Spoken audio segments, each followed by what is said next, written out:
The world was a busy place when this film was made in 1937, and Rochdale was no exception. This is Anytown, in the heart of industrial England. Its streets, its shops, its churches, its factories, its clubs and its pubs are part of the corporate life of the people. Anytown, in all its aspects, is a living, pulsating whole which demands service and gives service.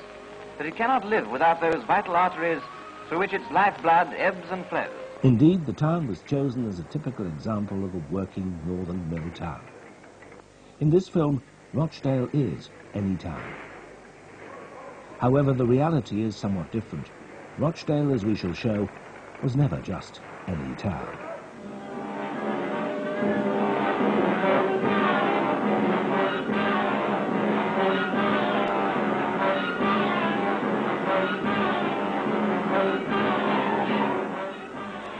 No less busy today, it was here in particular that events occurred that would shape the future, not just for Rochdale itself, but for Britain and the rest of the world.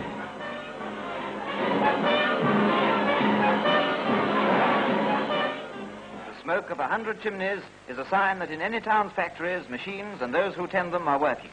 These machines could not move without the coal that transport brings.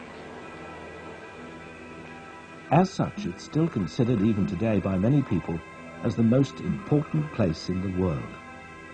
That's because the changes that began in this region in the 1700s were to spread worldwide. And it was here in Rochdale that the people responded to the pressures of a completely new urban environment.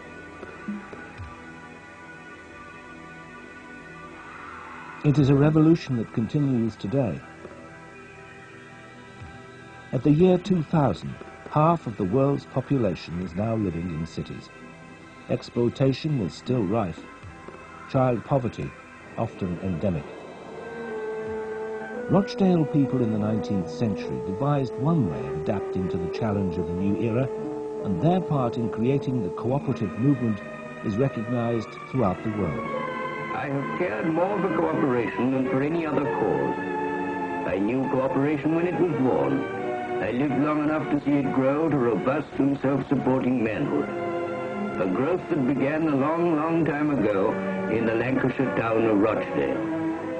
Rochdale, where 136 people were trying to live on only sixpence a week, 200 people on tenpence a week, and 508 people on a shilling a week. 5 out of every 6 had scarcely any blankets, although Rochdale was then and still is a woolen weaving district. But in those days, many weavers were out of work, and others worked but few days a week. Strikes were many, wages were low, and food prices unnecessarily high. But the real story of Rochdale begins thousands of years earlier, on the moors high above where the town now stands. An Iron Age fort was excavated in the 1950s on the slopes of Knoll Moor. Ancient Celtic heads have been found in Littleborough, and Roman finds proliferate in certain areas of the town. This illustration shows the fording of the River Roche in the mid-18th century. Rochdale is an old town, and it ranks a mention in the Domesday Survey of 1086. It has a market charter that was granted as early as 1251, and its church, St. Chad's, may date back to the 7th century. In the rural economy of the time, people struggled to make a living in the cold and damp of the surrounding wild Pennine hills. It was not good farmland, and when farmers began to keep sheep, specialized markets developed to sell the wool, which was spun into yarn and woven into cloth. Merchants prospered from the sale of the finished cloth, and by the 1500s it was being exported through the known world. Certain families began to enjoy a high level of prosperity and built huge homes for themselves. Hidden amongst dense undergrowth today is Clegg Hall, one such monument in this era. Reputedly haunted by a supernatural guest, which came to be known as the Clegg Hall Boggart. the house became celebrated in earlier centuries for its so-called freaks and visitations. In this 1950s film, young Malcolm plucked up courage to look for the ancient ghost. It all started the day I went for a walk on my own, during the school holidays. It was a queer sort of day. It didn't know whether to rain or sunshine.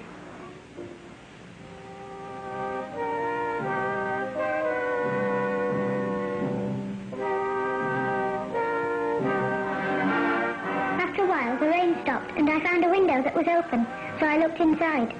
It was all dark inside and falling down. I didn't like it much. And then, over on the far side, I could see another window and something white moving behind it. A ghost.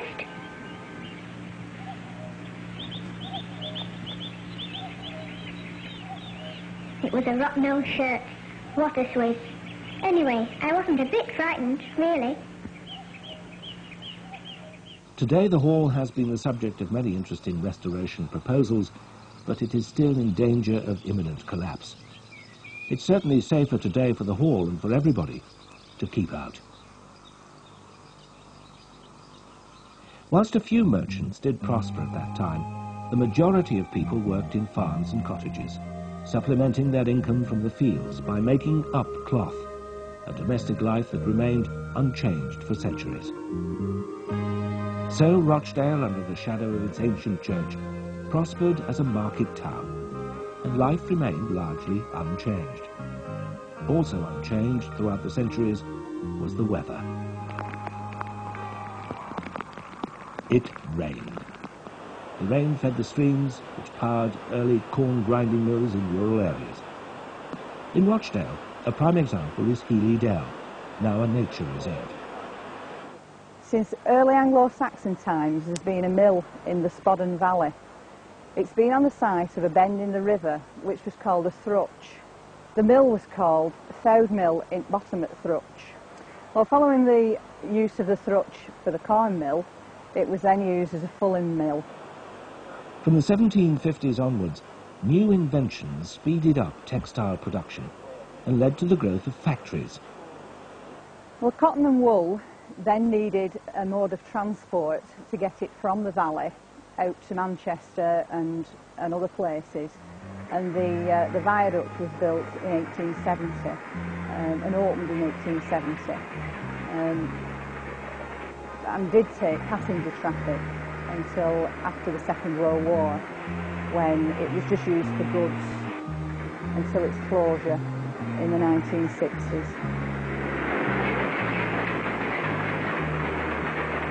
Healey Dell has always been popular with the visitors.